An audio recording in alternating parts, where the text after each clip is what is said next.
ہم لوگ الجھ گئے ہیں، بہت بڑے قیدی ہیں اپنے آپ کے، بڑے قیدی، سارا دن اپنی خواہشات کی تکمیل میں بھاگے رہتے ہیں، بڑے بڑے سونے نوجوان۔ میں ان پہ تنقید نہیں کرتا، مجھے ان پہ ترس آتا ہے۔ جب میں رات کے اندھیروں میں انہیں ٹیلی فون لے کے چوکوں میں کھڑے دیکھتا ہوں تو مجھے رحم آتا ہے۔ میں کہتا ہوں دیکھو نفس کی خواہش کے پیچھے یہ کیا مثلاً آخر کیا ہے اس میں؟ ایک عورت کے پیچھے تباہ کر لیا اپنے آپ کو، یعنی زیادہ سے یہ کوئی مقصود ہے؟ یہ کوئی مقصد حیات ہے جس کو مقصد بنا لیا ہے؟ میرے عزیز بات کو سمجھ لیں، اتنا خوبصورت آدمی ہے اور اتنا اس کا اونچا قد کاٹ ہے، اور کیا کس کے پیچھے یہ بھاگا ہوا ہے؟ بڑا سمجھدار، دانشور، عقل مند آدمی، ذی روح بندہ، لیکن اس کا سٹیٹس آپ یہ ملاحظہ کریں کہ وہ 20-40 ہزار کی خاطر جھوٹ بولتا ہے، دھوکہ دیتا ہے، فریب اور فراڈ کرتا ہے۔ ہم اپنی نفسانی خواہشات کے پیچھے اس طرح بھاگتے ہیں کہ ہم اصل سے رہ جاتے ہیں۔ میری باتوں کی سمجھ آ رہی ہے آپ حضرات؟ تھوڑا تھوڑا کر کے، ایک ایک کر کے ان کی باتیں کم مانیں۔ وہ ضروری تو نہیں نا کہ سویرے ناشتہ بازار سے اپنی مرضی کا تگڑا کیا ہے، بازار سے لا کے پوڑیاں چنے بہترین کھائے، اور پوڑیاں چنے ابھی کھائے نہیں، شاپر میں ڈالے ہوئے ہیں، اور وہ لے کے ابھی آ رہا ہے تو ساتھ ہی رستے سے گوشت بھی چھوٹا اچھا لگا تو 2 کلو وہ بھی لے آئے کہ پوڑیاں چنے کھاؤں گا اور دوپہر کے لیے گوشت پکاؤں گا۔ وہ پہلے یہ تو کھا لے صاحب، اس سے تو نجات پا لے۔ یہ پتہ نہیں ہضم ہوتا ہے کہ کچھ اور کرتا ہے تیرے ساتھ، لیکن وہ گوشت بھی ساتھ لے آیا، یعنی ٹیبل پہ، ناشتے کے ٹیبل پر بیٹھ کے فیصلہ ہو رہا ہوتا ہے کہ ہم نے کیا کھانا ہے، ہم نے کدھر جانا ہے۔ سنگیو یاد رکھو، باتوں کو سمجھو اور غور کرو۔ یہ تھوڑا تھوڑا کر کے جب ہم چھٹکارا حاصل کرنے کی کوشش کریں گے نا، چھٹکارا حاصل کرنے کی، کہیں جگہ سے، کسی جگہ سے اگر آپ کو تنبیہ ہوتی ہے نا، تنبیہ، اس میں بھی بڑا مزہ آتا ہے، اس میں بڑا۔ ہمارے ایک بزرگ تھے تو ایک دن نا میں گیا تو کہنے لگے الحمدللہ آج میں بڑے سکون میں ہوں۔ میں نے کہا جی وہ کیا ہوا؟ کہنے لگے میں اپنے آپ کو بڑا پیر صاحب سمجھنے لگ گیا تھا، تو ایک وابڈا کے کسی آدمی سے کام تھا، تو میرے ایک دوست نے مجھے کہا کہ پیر صاحب اس کو ٹیلی فون کر دیں، سنا ہے آپ کا عقیدت مند ہے۔ میں نے اس بندے کو ٹیلی فون کیا تو کہتا ہے پیر صاحب میں عزت آپ کی بڑی کرتا ہوں پر یہ کام نہیں ہو سکتا۔ کہتے ہیں جب اس نے مجھے کہا نا تو کچھ بھی نہیں، تو مجھے بڑا مزہ آیا ہے، ورنہ میرا تو نفس پھول گیا تھا۔ میں تو سمجھتا تھا کہ جو میں کہتا ہوں ویسے ہی ہو جاتا ہے۔ کہتے اس نے تھوڑا سا نا مجھے لیول میں کیا ہے، مجھے مزہ آیا۔ یہ لوگ نا اپنے اوپر بوجھ ڈالتے تھے، یہ تھوڑا تھوڑا پیچھے ہٹتے تھے، یہ سمجھتے تھے کہ اس طرح تو ہماری تکمیل رہ جائے گی۔ صبح سے شام تک اگر اسی نفس کی باتیں مانتے جائیں گے تو خرابی کرے گا۔ دولت کا نشہ ہے بھائی، دولت کٹھی کرنے والا کسی جگہ سیر نہیں ہوتا، حسن کا نشہ ہے، حسن کا نشہ ہے۔ حضرت ابوبکر شبلی رحمۃ اللہ علیہ فرمایا کرتے تھے جو تیری بیٹی کو خوبصورت سمجھ کے اس کے ساتھ نکاح کرنا چاہے اسے بیٹی نہ دینا۔ حضرت جی کیوں؟ فرمایا حسن تو تھوڑے دن کے بعد ختم ہو جائے گا، پھر وہ اس کی قدر نہیں کرے گا، وہ تو کہیں اور منہ مارتا پھرے گا۔ حضرت ابوبکر شبلی رحمۃ اللہ تعالی علیہ کی بیٹی خوبصورت تھی، ایک نوجوان کہنے لگا میرا نکاح کر دیں۔ آپ فرمانے لگے پتر تو 1 مہینے کے بعد آنا، کر دوں گا۔ بڑی موٹی تازی خوبصورت صاحبزادی، تو حضرت نے اسے دوائی کھلائی، اسے پخانے لگ گئے، جو پخانہ کرتی ایک مٹکے میں سنبھال دیتے۔ تھوڑا وقت گزرا تو وہ ہڈیوں کا پنجر بن گئی، مہینے بھر میں دست اتنے آئے کہ کمزور ہو گئی۔ تو ابوبکر شبلی 1 مہینے کے بعد نوجوان کو بلایا، فرمایا ادھر آ تیرا نکاح کروں۔ بچی دکھائی تو وہ کمزور بستر پہ پڑی، فرمایا شادی کر۔ کہنے لگا اس سے نہیں میں نے کرنی۔ فرمایا یہ وہی ہے؟ کہنے لگا جی نہیں۔ فرمایا تو کہتا تھا مجھے عشق ہے، کدھر گیا تیرا عشق؟ کہنے لگا حضرت صاحب آپ کیسی بات کر رہے ہیں؟ فرمایا ادھر آ۔ پھر وہ مٹکا جس میں گند رکھا تھا وہاں لے گئے، فرمانے لگے تیرا اس کے ساتھ عشق تھا، یہ ہے تیرا عشق۔ فرمایا اسے تو میں 4 دن روٹی کھلاؤں گا پھر تندرست ہو جائے گی، لیکن میں دیکھنا چاہتا تھا کہ تو میری بیٹی سے پیار کرتا ہے یا اس کے چہرے پہ آنے والی کچھ وقت کے لیے سرخی سے پیار کرتا ہے، اس لالی سے پیار کرتا ہے جو جوانی کے وقت بچوں اور بچیوں پہ آتی ہے۔ کس چیز کے دل دادا؟ یعنی کیا مطلب؟ نفس کی غلامی، سراسر غلامی، اور پلٹ پلٹ کے اور بڑے بڑے سیانے بندے چھوٹی سی خواہش کے لیے، بڑا سمجھدار آدمی، بڑا سیانا بندہ۔ میں ایک بڑے بزرگ عالم تھے، میں ایک دفعہ ملنے گا تو پائے پکا رہے تھے، خود پائے پکا رہے تھے، تو وہ بڑے پیار کی بات ہوتی ہے نا جی، تو تامت باندھی ہوئی اور بڑی جناب خستہ حالی، اور وہ پائے پکا رہے ہیں. تو میں نے ان سے کہا حضرت جی پائے تو کسی اور نے بھی پکا لینے تھے، آپ بخاری لے کے بیٹھتے، چلو میری طرح کا کوئی بندہ آپ سے استفادہ بھی کر لیتا. اب پائے آپ لائیں گے، پھر پکائیں گے، پھر آپ کھائیں گے، تو یہ تو 24 گھنٹے آپ کسی کام میں گزر جائیں گے. تو یہ ایک چھوٹی سی خواہش کے لیے، میں کسی چیز کو حرام نہیں کہہ رہا. قرآن پاک کی جو آیت پڑھی ہے صرف اس کی تفسیر آپ کے سامنے عرض کر رہا ہوں. ہماری خواہشات ماں پالتی ہے، آپ کو نہیں پتا کتنے دکھ سہتی ہے. میں ان ماؤں کو جانتا ہوں جو بیٹے کے حصوں کی مار بھی اس کے ابے سے کھاتی ہیں، مار کھاتی ہیں. وہ ایک خاتون ایک کان سے سنتا نہیں، میرے پاس ایک دفعہ آئی، کہنے لگی سٹ لگ گئی سی، کوئی دعا کر دیں یا کوئی وظیفہ پر، ڈاکٹر کہتے ہیں ٹھیک نہیں ہو سکتے. میں نے کہا باجی صحیح بتاؤ مسئلہ کیا ہے؟ کہنے نہیں کچھ بھی نہیں، مسئلہ کیا ہونا ہے، پتر غلط نکل آیا ہے، اس کا باپ روز مارتا ہے، آج میں آگے گئی ہوں تو اس نے ایک تھپڑ میرے کان پہ مار دیا. تو پردہ پھٹ گیا. مائیں مار کھاتی ہیں، لیکن وہ پتر جس کو بڑی محنت سے پالا ہے، وہ جوان ہوتا ہے تو اماں سے کہتا ہے تجھے چھوڑ دینا ہے، پر جس لڑکی سے میرا ٹیلی فون پہ رابطہ ہے اسے نہیں میں نے چھوڑنا، وہ نہیں چھوڑ سکتی. ہر شے کچل جاتا ہے. وہ اماں کبھی لیٹ کے رات کو سوچتی ہے کہ یہ تو میری کل کمائی تھی، میں تو آج بھی اس کے حصے کے تھپڑ اپنی گالوں پہ برداشت کر رہی ہوں، تو یہ کدھر گیا. اردشیر نام کا بادشاہ تھا. حضرت محدث ابن الجوزی آج سے کچھ 700 سال پہلے لکھتے ہیں. اردشیر بادشاہ بڑا خوبصورت تھا، جوان تھا، بڑا عقل مند تھا. اس نے اس طرح کی قریب قریب کی ساری ریاستوں پہ قبضہ کر لیا.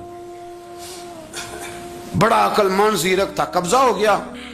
ایک بادشاہ بڑا سخت تھا، اس کے ساتھ جب پنجہ آزمائی ہوئی تو اردشیر کہتا ہے اس پہ میرا قبضہ نہیں ہو رہا تھا، اور جب ہم نے ساری ریاستوں نے مل کے اس پر حملہ کیا تو ایک قلعے کے اندر قلعہ بند ہو گیا. اردشیر بڑا خوبصورت آدمی تھا، بڑا سمجھدار تھا، تو وہ بادشاہ قلعہ بند ہو گیا، اس نے کہا نکلنا ہی نہیں. اب وہ اندر بند ہے، یک بارگی حملہ کیا تو وہ بڑا بڑا قلعہ تھا اس میں بند ہو گیا.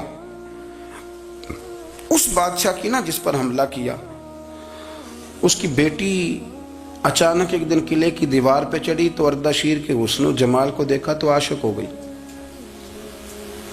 اور اپنے ہی باپ کے خلاف اسے کہنے لگی کہ اگر تو میرے ساتھ شادی کا وعدہ کرے نا تو میں تجھے رستہ بتاتی ہوں حملہ کرنے کا. اس نے کہا میرا وعدہ رہا، تو رستہ بتا. اس نے رستہ بتایا اس لڑکی نے، اور بادشاہ نے حملہ کیا تو اس کا باپ قتل کیا، اس علاقے پہ قبضہ کیا شادی کے وعدے پر.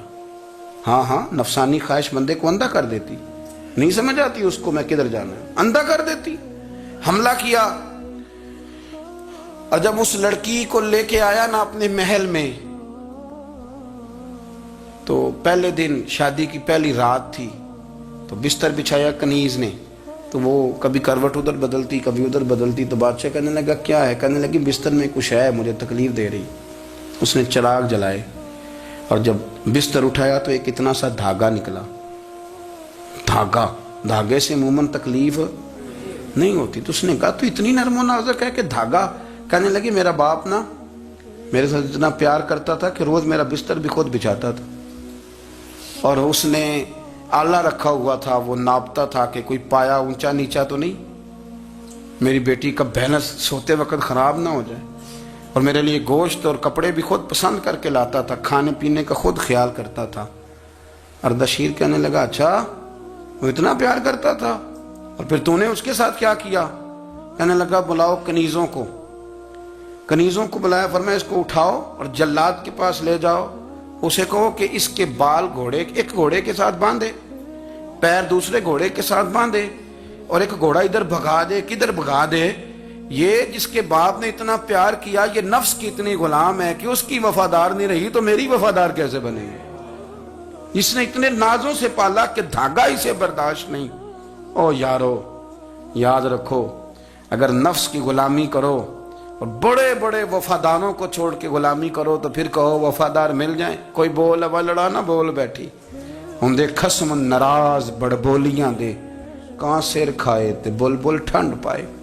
بڑے فرق نہیں سجنا بولیاں دے، جڑیاں خسماں دی وچ رضا وسن، بھاگ جاگ جاندے انہاں گولیاں دے. آپ ادلیاں نو سردار پین تکے تے شرما والیاں نو جھوٹے ڈولیاں دے. اپنے نفس کے پیچھے چلو گے تو یہ تباہی ہے. جب ہم نے کسی سے وفا نہیں کی تو یہ کیا امید ہوئی کہ دنیا ہم سے وفا کرے گی؟ اللہ رسول کی مرضی کے مطابق اصول پسند زندگی بنائیں. ایک ایک کر کے اپنی خواہشات سے پیچھے ہٹیں. تھوڑے پہ گزارا کرنا سیکھیں. اپنے نفس کو سمجھائیں. ضروری نہیں کہ روٹی ہر وقت مزے کے لیے کھائی جائے. کبھی کمر سیدھی کرنے کے لیے خشک روٹی بھی کھا کے دیکھو. کبھی سادہ کھانا اس پہ بھی اکتفا کرو. کبھی تھوڑا کھر کے اچھے طریقے سے سادے کمرے میں بھی اللہ کو یاد کر کے دیکھو.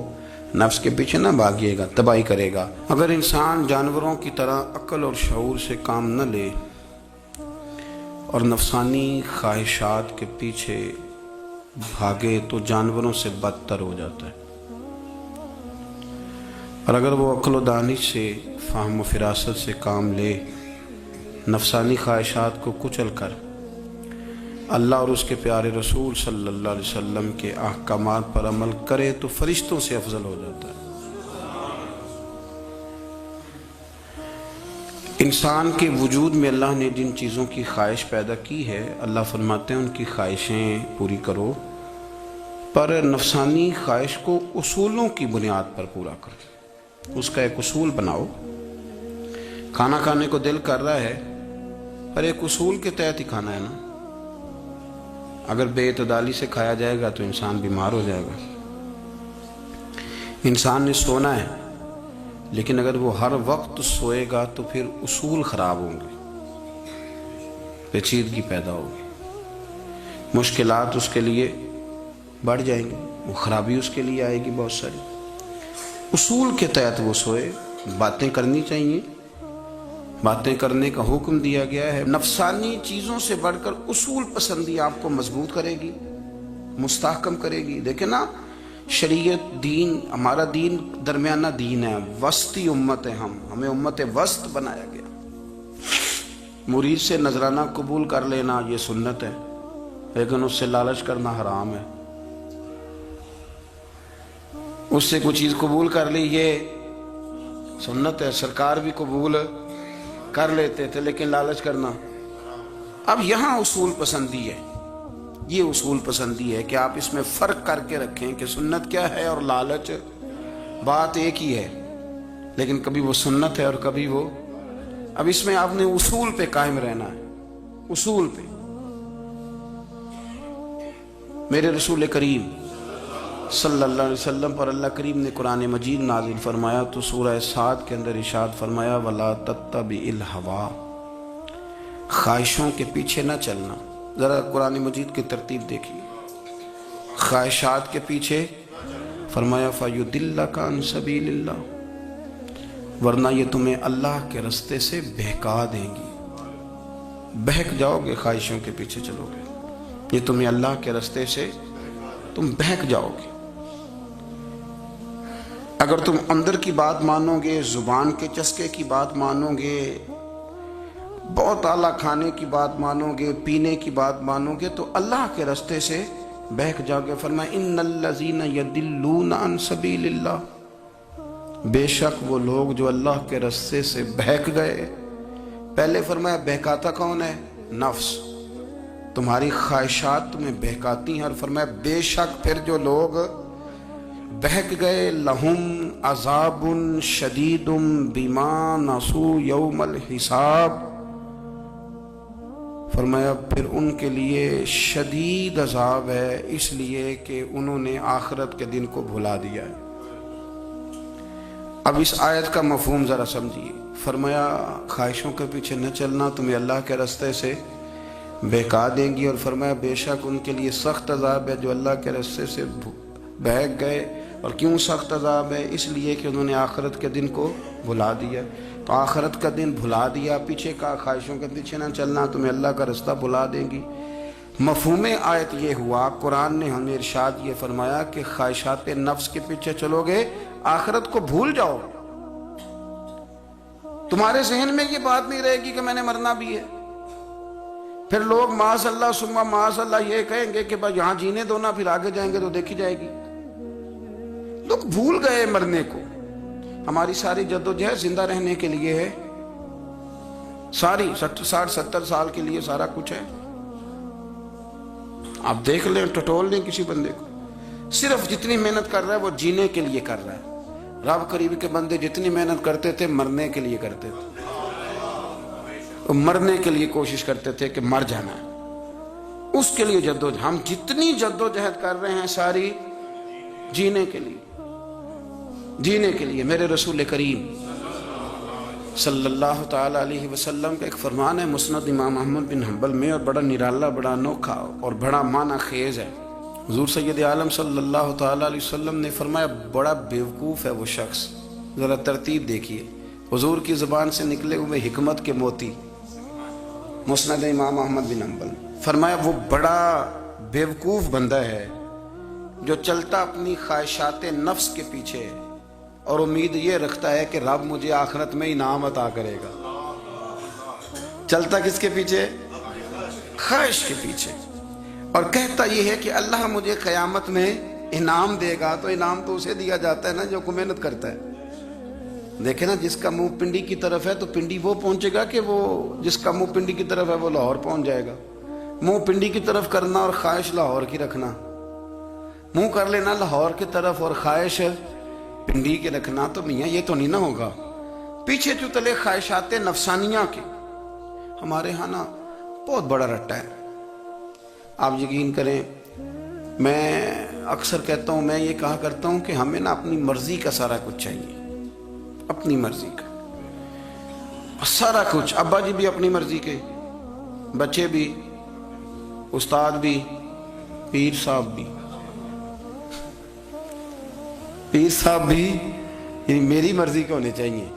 بھائی وہ پیر صاحب ہے یا تو اس طرح کرنا کہ تو خود پیر بن جا, وہ بھی میری مرضی کا, ہر شے میری مرضی کی. بلکہ قرآن مجید کے 13ویں پارے میں تو رب فرماتا ہے لوگوں نے نفس کی خواہش کو خدا بنا لیا ہے. نفس کی خواہش کو خدا بنا لیا, اس کے پیچھے بھاگتے ہیں. اپنی خواہشات تھوڑی تھوڑی کم کریں زندگی میں, تھوڑی کم کریں. پرانے کپڑوں پہ بھی ایک سیزن نکال کے دیکھیں. ایک وقت کا کھانا جو اپنا آپ کا من بڑا چاہ رہا ہے نا, تو ایک وقت کا کھانا صرف اللہ کی رضا کے لیے کسی غریب کو دے کے دیکھیں.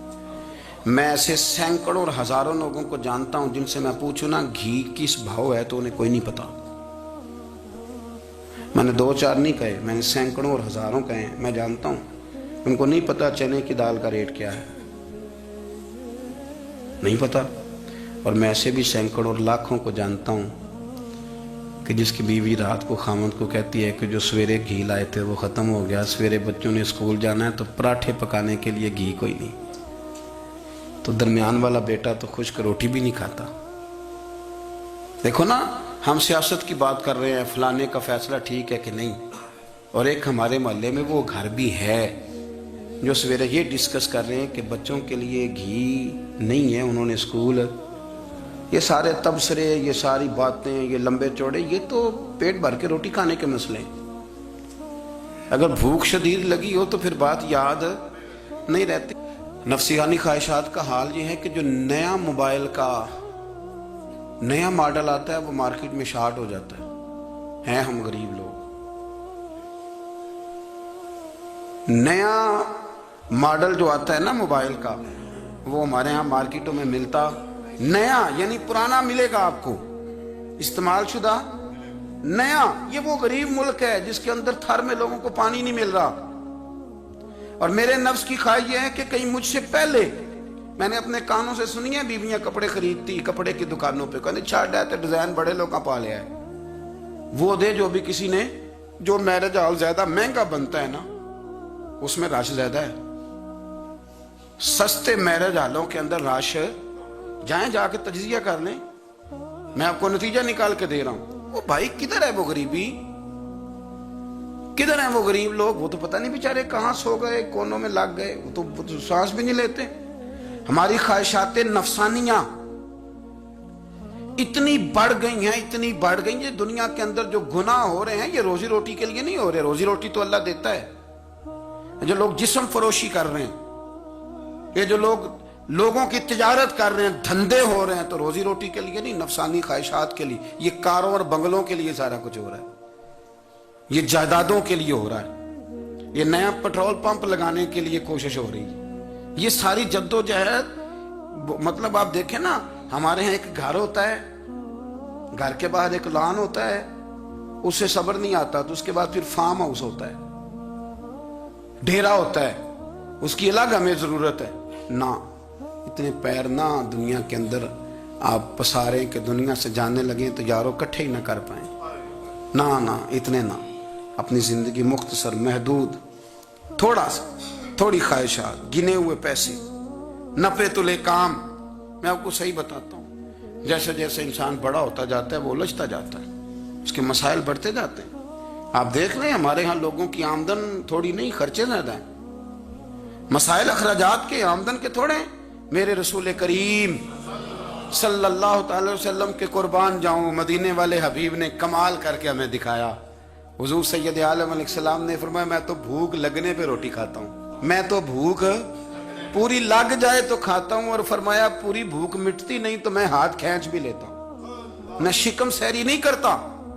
بھوک ہم تو ٹائم دے کے روٹی کھاتے ہیں، یہ نہیں کہتے بھوک لگی، کہتے 7 بج گئے، ناشتے کا ٹائم ہو گیا، اب 2 بج گئے، اب دوپہر کے کھانے کا یعنی ٹائم ہو جاتا ہے، بھوک لگے نہ لگے۔ اب مغرب ہو گئی تو شام کے کھانے کا اپنی خواہشات کو سمیٹو، ورنہ یہ غلام بنا لے گی۔ میں آپ کو صحیح بتاتا ہوں، بچپن میں، جوانی میں جن لوگوں نے خواہشوں کو نہیں نہ سمیٹا، میں کچھ ایسے لوگوں کو جانتا ہوں بڑھاپا آ گیا ہے، اب وہ چاہتے ہیں کہ ہم وہ غلطی چھوڑ دیں، پر وہ رچ بس گئی ہے۔ ان کے بچے انہیں کہتے ہیں ابا بس کر، لوگ شکایتیں کرتے ہیں، لیکن چونکہ جوانی میں کنٹرول نہیں کیا تو بڑھاپے میں کیسے ہوگا؟ ہماری خواہشات ہمارے لیے مصیبت بن گئی ہیں۔ ہم کچھ ایسی بری عادتیں تھیں جن کے پیچھے لگ گئے تو تباہ ہو گئے۔ واپس آئیں، میرے رسول کریم سید عالم صلی اللہ علیہ وسلم کے غلاموں نے نا اپنی زندگی کو محدود کر کے رکھا، محدود۔ حضرت سلمان فارسی رضی اللہ تعالیٰ عنہ حضرت عمر سے ملنے آئے، جناب عمر کہنے لگے یار بڑا کام کا بندہ ملنے آیا ہے، کوئی مطلب کی بات ملے گی۔ کچھ جی کہنے والے بھی بڑے ہوتے ہیں نا، تو ان کا ویسے بھی حق نہیں بنتا کہ وہ جا کے بتائیں۔ کچھ ہوتے ہیں جو دوست ہوتے ہیں، جو بڑے ہوتے ہیں، وہ کئی دفعہ کچھ باتیں بتاتے ہیں، اصلاح کرتے ہیں، اس میں مزہ آتا ہے۔ حضرت عمر فاروق نے حضرت سلمان فارسی رضی اللہ تعالیٰ عنہ سے کہا یار بڑے دنوں کے بعد آئے ہو تو یہ تو بتاؤ میرے اندر کوئی غلطی تو نہیں؟ میں حکومت کر رہا ہوں، لوگ سارے عدل انصاف کی باتیں بتا رہے ہیں، میرے تقوی کی باتیں سنا رہے ہیں، کوئی غلطی؟ تو سلمان فارسی رضی اللہ تعالیٰ عنہ کہنے لگے بالکل غلطی ہے عمر، تمہارے اندر بڑی شدید ہے، مجھے بڑی ناپسند ہے، اور شدید قسم کی غلطی ہے، نہیں ہونی چاہیے تھی۔ حضرت عمر فرمانے لگے بولو۔ عرض کی کیا پورے 22 لاکھ مربع میل میں سب جگہ غربت ختم ہو گئی ہے؟ حضرت عمر کہنے لگے نہیں۔ تو فرمانے لگے مجھے پتہ چلا ہے کہ جب تمہارے پاس دوپہر کا کھانا آتا ہے تو سالن کے ساتھ چٹنی بھی آتی ہے، یہ غلطی نہیں؟ تمہاری حکومت میں 22 لاکھ مربع میل، 24 لاکھ مربع میل سارے بندے پیٹ بھر کے روٹی کھانے لگے ہیں؟ عرض کی نہیں۔ تو فرمانے لگے حضرت سلمان فارسی عمر پھر تو 2 سالن کھاتا ہے ایک وقت میں، اللہ سے ڈر نہیں آتا؟ تو جناب عمر فاروق رو پڑے۔ یہ بالکل جائز تھا، اس بات سے اگر کوئی منع کرتا ہے تو جائز نہیں دین میں، یہ بھی میں آپ کو بتا دوں، آپ کے پاس جائز پہلے 6 سالن کھائیں، میں کون منع کرنے والا؟ پر وہ عمر تھے نا، عمر کا منصب اور ہے۔ حضرت سلمان فارسی نے جب کہا تو عمر رو پڑے، کہنے لگے تو میرا سنگی ہے، میرے لیے دعا کر، میں اللہ کی بارگاہ میں توبہ کرتا ہوں، آج کے بعد یہ غلطی نہیں دہراؤں گا۔ اپنی خواہشات کو اتنا اصول پسندی کا نام نہیں، دور دور تک نام نہیں اصول پسندی کا۔ حضرت سیدنا بہلول دانا، بندہ سادہ تھا تو نام اس کا دانا تھا۔ آپ بیٹھے تھے تو ہارون رشید کا لشکر آنے لگا تو وہ ایک بندہ دوڑا آیا، کہنے لگا بابا رستے سے اٹھ جا، ہارون رشید آ رہا ہے۔ تو آپ فرمانے لگے تو غلام ہے نا، تو نے ڈیوٹی کر دی ہے نا، اطلاع دے دیا، میری مرضی اٹھوں چاہے نہ اٹھوں، تیری ڈیوٹی پوری ہو گئی، تو جا، تیرا کام ہو گیا۔ کہنے لگا بادشاہ میں اس کا غلام ہوں، تو ناراض ہوگا، تو اٹھ جا۔ تو بادشاہ کہنے لگا تو اس کا غلام ہے تو وہ میرے غلام کا غلام ہے، اور اگر تجھے زیادہ دقت ہو تو اسے جا کے بتا دینا، بے شک میں کوئی ڈرتا نہیں اس سے۔ ہارون رشید کو جا کے بتایا کہ وہ سادہ سا بابا ہے، تو وہ کہتا ہے کہ ہارون رشید میرے غلام کا غلام ہے، تو ہارون رشید بھی ناراض ہوا، کہنے لگا پتہ کر لیتے۔ جا کے پوچھا یہ تم نے کیا کہا؟ غلام کے غلام؟ تو آپ فرمانے لگے بادشاہ سچ بتا تو اپنے نفس کا غلام نہیں تو نفسانی خواہشات کا بتا تو غلام نہیں تو دوسرے بادشاہ کا جس طرح کا تخت اور تاج دیکھتا ہے اس طرح کا بنوا کے رکھ نہیں لیتا؟ تو غلام ہے کہ نہیں نفس کا؟ بادشاہ چپ کر گیا. فرمانے لگے تو نفس کا غلام ہے اور نفس میرا غلام ہے اور میری مرضی پہ چلتا ہے. تو اب بول تو غلام کا غلام ہے کہ نہیں؟ تو ہارون رشید کہنے لگے حضرت بہلول دنا سے میں نے کئی دفعہ ارادہ کیا ہے کہ آپ سے نہ ملوں پر آ ہی جاتا ہوں، پر فتح ہر دفعہ آپ کی ہو جاتی ہے، کامیابیاں آپ کو ہی ملتی. دوست تھوڑا نہ کہیں رکیں، کوئی ایک آدھ خواہش، کوئی ایک آدھ پروگرام. ہماری خواہشات بڑی لمبی چوڑی، بڑی لمبی چوڑی. خواہشات کے ساتھ ہی ہم دوستی کرتے ہیں،